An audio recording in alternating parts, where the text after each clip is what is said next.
What's up? So in this video, I thought walking you through a specific example of how the transformer, like one iteration of the training loop for the transformer looks like. And I already did a previous video where I covered the attention is all you need paper, so you can check that one out if you want to know, like if you want to have a holistic overview of the whole paper. But here you'll understand how the details work and how the architecture works. So I'll briefly recap how transformers work here. So basically, you have two parts. Let me take my pencil out. So you have this encoder part on the left. This is the encoder part, and you have the decoder part on the right. And what you basically do is you split your sentence into tokens. You map those into input embeddings. You add up the positional encodings.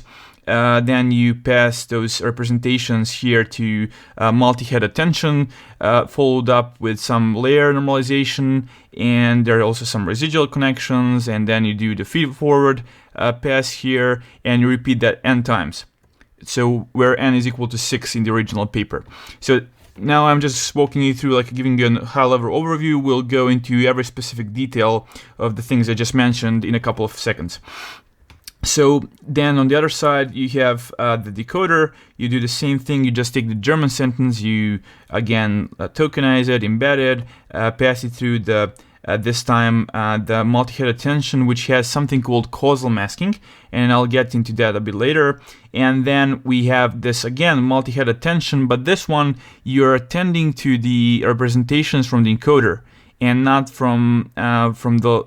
So you're using those representations as keys and values, and not the ones that come from the decoder. And at the end, you just basically project those representations into your output vocabulary space, and you just do simple like cross entropy loss or KL divergence, and then you basically backprop. So that's the overview of the transformer. And if you didn't understand every single thing, that's good, because I'm now going to dig deeper into how everything fits together. So the first part that happens is you basically want to learn how to split the sentence. So you want to learn how to split the English sentence into subwords, and you want to learn how to do the same thing for the German sentence. So you basically you start with a huge English corpus, and you start with the second corpus, like the German corpus, that corresponds exactly one-to-one to this corpus. So you basically have a sentence in English like "How are you today?" and you have the translation, something called the golden translation, because maybe like humans, like professional translators, created this. And so the corresponding sentence would be "Wie geht es Ihnen heute?" in German. And you train something called tokenizer objects, which will learn how to split these sentences and map them into some IDs. And that's where these vocabulary tables come into play. So this is an imaginary English vocab table, and then we have the German one here. So what happens is, so the procedure goes like this. You take the English sentence and you don't do the simple splitting like on spaces. That would be something really naive. The original transformer used something called byte pair encoding, and I won't get into the details of that algorithm. If you're interested in learning more about that, I could create a separate video. So just comment down below if you think that'd be useful. So it will maybe split like the word today into separate subwords. So maybe like into something like to and day. And once it knows how to split and it has the IDs, it can convert the sentence into just a list of IDs. So "How are you today?" gets split into "How are you today?" tokens, so 5 tokens in total, and we just map them into corresponding IDs. So you can see in the table how corresponds to 2, so we put 2 here, etc. And we do the same thing for the German sentence, "Wie geht es Ihnen heute?" So I kind of I imaginary split this word heute into 2 substrings. It depends on the tokenizer how it will do this, but let's say it's like this. So what's interesting here is this start of sentence token. So that one is used to prompt the decoder into generating the translation. So basically, you later, once the transformer is trained, you just prompt it with this start of sentence token, and it will start generating the words here. You'll feed them back into the input, and that's something called autoregressive decoding, autoregressive models. So that's the first part, how the sentence gets split into these lists of IDs. Now for the second part. Once you have the English and the German tokenizer object trained, you can do the following. So you basically, what you do is you let me take something. Yeah, okay. So basically, you take the list, and you have this thing called input embedding. So basically, you have basically a huge matrix, like that's the size of your English vocabulary. So say that's like maybe 30K rows, and every single row corresponds to a single word in the English vocab. And you basically have, in the original transformer, these were 512 dimensional vectors. So basically, that's this input encoding. And now what you do is you take this sentence. So you have, how are you today? You take the ID, and the ID basically indexes into this table. So if you have 2, you'll basically take the second vector. So you'll take this one, and you'll stick it right here. So in the beginning of the encoder. So you'll put that 512 dimensional vector here. You do the same thing for R. You take the third row, you place it here, and that's it. And now the thing is, in the original paper, this matrix was shared with the German matrix and was shared with softmax weights here. But for the sake of easier explanation, and that's how I implemented this in my own project, and I'll link my implementation of the original transformer in the description. So I basically split all of these into separate matrices.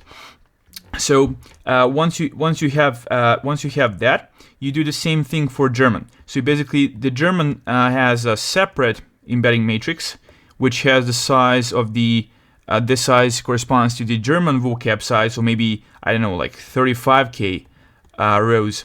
And this one will be also 512.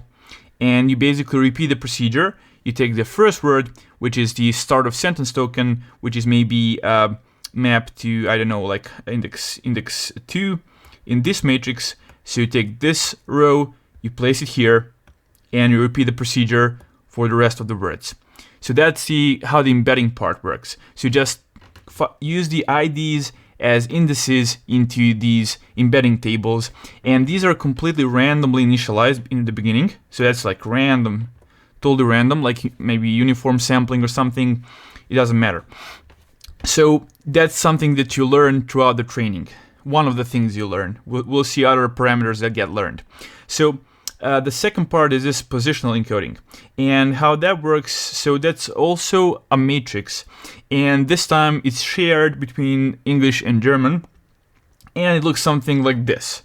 And now it's basically like a bunch of sinusoids, so sines and cosines, whose frequencies form a geometrical progression. So you can see that the wavelength here is getting bigger than the wavelength here, and basically this is just some heuristic. You can basically also randomly initialize this matrix and learn it throughout the training. But the authors show that both of those approaches are equivalent, but they still stick with this one. So you do the same thing. You basically take the ID of the word. So how you take two IDs 2, and you basically take this row, and you'll stick that row here, and you'll just add them up.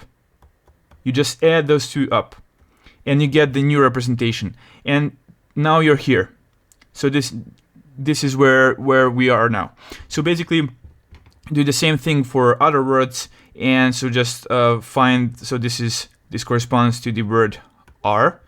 So this is R.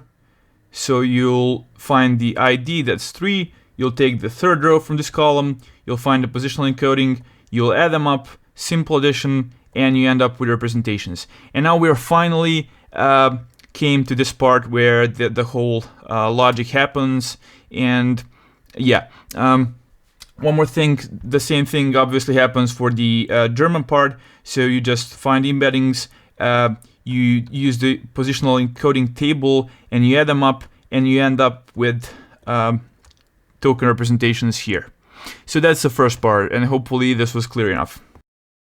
So I'll focus on the multi-head attention, and I'll ignore the residual connection and the layer normalization for a second, and we'll get to them a bit later. So we have 5 tokens, right? So we have how are blah blah blah day, and all of these are like 512 dimensional vectors. So now what happens is the multi-head attention basically has 4 matrices that gets learned during the training. So the first 3, the important ones, are the query, the key matrix, and finally the value matrix. And all of these have dimension the same as these embeddings. So that's 512. So we'll have 512 times 512 for the query matrix, and the same goes for the key and value matrices as well. So what we do now is we basically pointwise apply these matrices. So what I mean by that is I take the Q matrix and I multiply this this one and this vector, and we get 512 here, and we get also 512 here, etc. The same here, and we do the same thing with the key matrix. So we end up with 3 vectors for every single token, right? So, and here we have value. So that's like the query, the key, and the value vectors. So once we're here, now what happens is you basically, because that's a multi-head attention, basically the original paper had 8 heads that go in parallel. So you just split these vectors into 8 pieces. So this gets split into the parts. So this one has 8 times 64 is, no, yeah. So we get 64 dimensional vectors here. We take the first chunk from the second token representation as well, and we do that for this. So this corresponds to token day. So we basically take the first segment, which has basically 64 dimension as well. And what we do now is we get into the interesting part. So we just group all of these together. So we have 8 heads, right? So that's head 1, head 2, blah blah. We had 8 heads. So we group these first segments and place them here. We group the second pieces. So this is the second piece. This is already getting really annoying, but hopefully you can see what I mean. So you take the second segments, you group them and place them here, and you do the same thing for the last segments and you place them here. So now I'm gonna zoom out, and we come to the really interesting part, and that's the attention itself. Okay, so we projected all of these embedding vectors into 8 subspaces, and let's take a single one. So what happens is, so we ended up with those small vectors now. So this one is 64, and that's the query one. Then we have the key and the value vectors as well. So that's 64, 64, and that's for the first token, that's how. Because remember, we had the sentence, how are you today? So we repeat the same thing until the last token, that's the day token. It's also 64, and the same thing happens here. I'm just imagine the other vectors. So this is the interesting part, and this is how the attention works. So you take the query vector, so this one, and you basically do a dot product between this query vector and every single key vector. So this vector, and you'll do, so imagine one vector being here. So you'll do the dot product between this query and this key, and with all the other keys until you get to this key, and you just do the dot product. So what you end up with is basically a measure of similarity. So that's how dot product, if you're not familiar, I hope you are. So it's a simple linear algebra. So let's say this is our query vector, and let's say this is our key vector. So in this, when you do a dot product between those two, because the angle is so small, basically when you project this one and you add them up, you basically get a huge value. If the key vector was like orthogonal to the query vector, you'd have like a 90 degree here, orthogonal, right? And then you'd have 0 score. So basically what happens here, you're measuring the similarity between the query vector and the key vectors. And the closer the key vectors are in these subspaces to this query vector, the higher the score. So you basically end up with something like this. Maybe you end up with 3.2 score here. Maybe you end up for the second token, which was how R. So this is R. Maybe you end up with like, I don't know, like 0.3 similarity, and you maybe end up with the last token, you end up with, I don't know, like 2.2. And there is one more important thing they did, and that's normalization by the square root of the dimension of these heads. So that's 64. So this is dimension. So we have 64 here, and that's why we do square root of 64, which is 8. They show that this normalization by the square root of this dimension helps them better train the transformer. Otherwise, they suspect that the huge values, so the bigger the dimension, the bigger the dot products would be, and they'd push the softmax into regions where the gradients gets really small, and then the training just kind of slows down.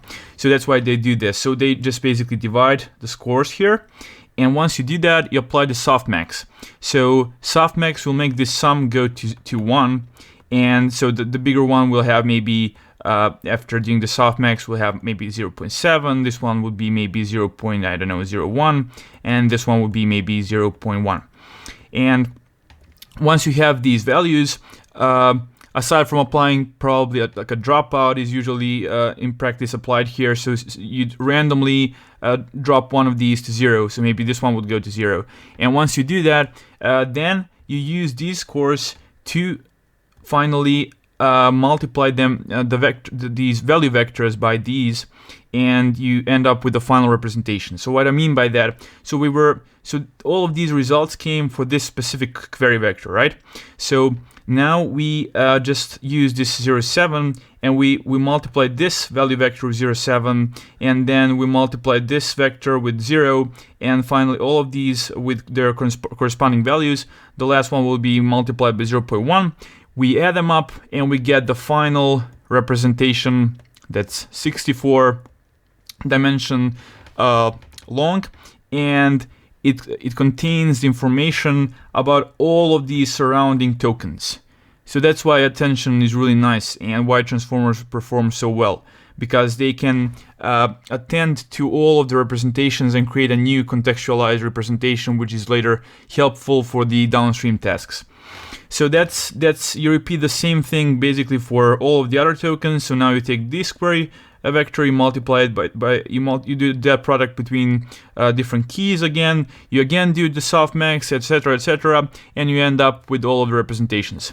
So we end up with 5 representations here, because again, remember, we have 5 tokens. So that's how the multi-head attention pretty much works. So now just concatenate all of the 8 heads. So we have 8 heads. We just group all of this together. So this was the first segment, right? So these came from these parts. So we'll just return them back into the same shape, and that's it. We are ready for the final part of the attention. And so once you concatenate the vectors, you end up with again 512, because we concatenated all of the 8 heads, and we have 5 of these corresponding to our tokens. How are you today, right? And the last matrix I mentioned, so these are the 3 ones I showed you so far, but there is one more matrix that's used in the attention module, and that's the output matrix. So basically that one, again, it's also 512 by 512. It's the, let's call it O, like output matrix. You basically, again, pointwise project these into 512. So basically just apply this one for this vector, and independently apply it to this one. So that's what I mean by pointwise. And this representation is what we get out right here. So that's where we ended up. So now the residual connection would just add up those representations that were here before we did all of these tension thing, and they just add it up to our final representations that came out from the multiplying by this matrix. That was arguably the most important part of the transformer architecture. And now what happens is, and I'll just ignore the layer normalization. It's similar to batch normalization. It basically just kind of updates all of the weights in the batch so that the gradients don't get into so that we don't have either vanishing or exploding gradients problems, basically. It just stabilizes the training. So let me just show you this part with the feed-forward net, and then the residual connection and the layer normalization just repeats the same as down here. So we ended up right here, and I'll just, for the sake of making this less dirty, just repeat it again here. So again, we have 5 tokens corresponding to our tokens. How are you today? And what we do now is we pointwise apply the neural network. Basically, that neural network consists out of 2 matrices, and we have one value the nonlinear activation layer. And usually transformers have, so as I said, they have 2 matrices. So the first one just kind of expands this dimension into 4x. Just don't ask me why. It's just people found out this works, and that's it. So we have 512. Now we end up with 200. We end up with 2048, right? So, and then we just apply the second layer, and that down projects this into 512. So those are the 2 additional matrices that we are going to learn during the training. So we had the 4 ones in the multi-head attention layer. We have 2 matrices here. We have those embedding matrices, and we don't learn the positional encodings because we use the sine and cosine heuristic. So that's it. That's how the encoder part of the transformer works. So we ended up here. We just repeat the same procedure 6 times or n times, in general, and we end up with encoder representations of our initial tokens. So we end up with, in our case, with 5 token representations here. There are 2 more interesting and important things I want to cover, and that's how exactly this part works and how exactly this part works. So it's really similar to this multi-head attention I already explained, but there are some details that are worth covering because people usually get confused by those. The feed-forward network is the same, and I'll just cover the third portion is how this works. So let me start with this part. So the masked multi-head attention module. So this is getting really like a nuclear physics whiteboard, except it's not nuclear physics. Okay. Anyways, we have tokens. This time we have German tokens. So let's say we have 8 of these, and they are 512. This one is maybe the start of the sentence token. I don't know how to write today. Okay. Start the sentence, SOS. Okay, and we end up with the last word, which was heute, so we have the substring T here. So the only difference between this multi-head attention and the last one I showed you is this thing called causal masking.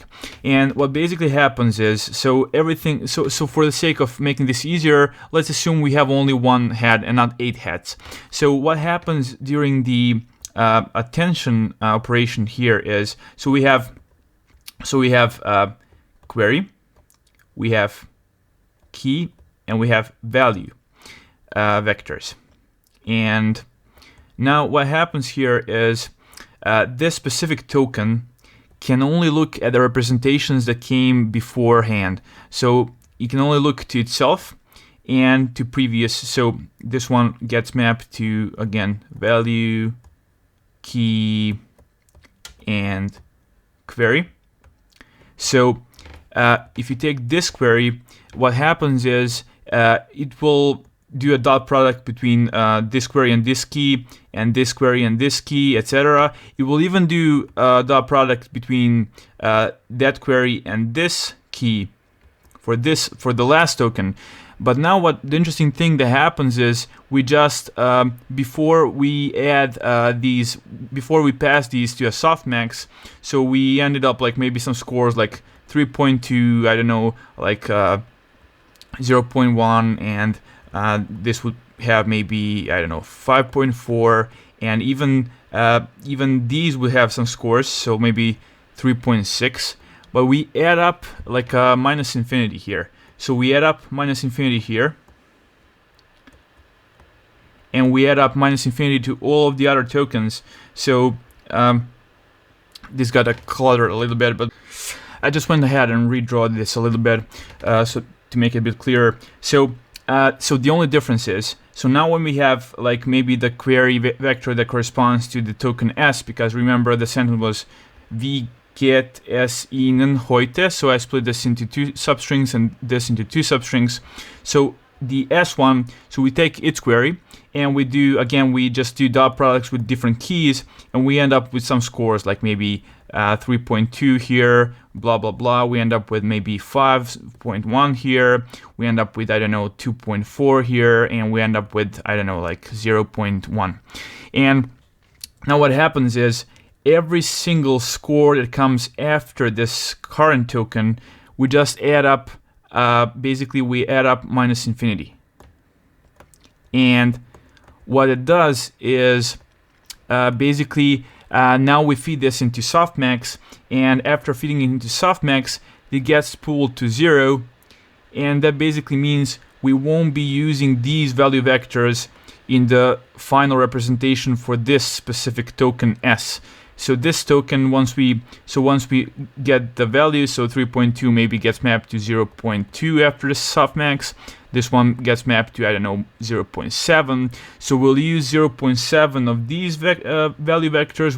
We'll use 0.2 of these, but we won't use these. And that's what makes it causal. So this one can only see what came previously. And so the final representation only contains the previous representations and the current representation. If you were to do this for the first token, everything would get, so all of the other tokens would get mapped to 0, and so the first token, the start of sentence token, can only use its own representation. So basically nothing happens for this. So basically we just pass the value token here, and that's what happens for the first token. And the last one would be using all of the representations because it's the last one. Okay, so that was this part. So that was this masked multi-head attention module. We covered that one, checked. Now the last one is this, and it's simple. So again, we have German tokens. We get the Ihnen heute. This is the start of sentence, blah blah blah. We end up with the TE token, and we have these representations which ended up being calculated after like iterating through 6 of these encoder layers. So we are using those. We have 5 of those. So basically we have 5 of those tokens here, and so this one corresponds to how are you today? And now we just use we basically use these as the key and the value, and we use these as the queries. So again, we have 3 matrices: the query, the key, and the value matrix. Query, key, value. We take the query, we create query vectors for the German tokens, but we use key and value and apply them to these tokens. So we end up with key and value representations here all the way down to this token. And now we basically take this query and we do the usual dot product with these keys, which will after doing the softmax, we'll know how to combine these value vectors to get the new representation. So that's what's different for this module. So it basically combines the value vectors that come out from the encoder. So using the queries that came from the bottom layer of this decoder layer. So that's it. So I intentionally went into a lot of details. I usually love to go through from like high level explanation and then slowly and gradually kind of explain the complexity. But here I just wanted to go like fully into details, and hopefully some of you found this useful. But we are not finished yet.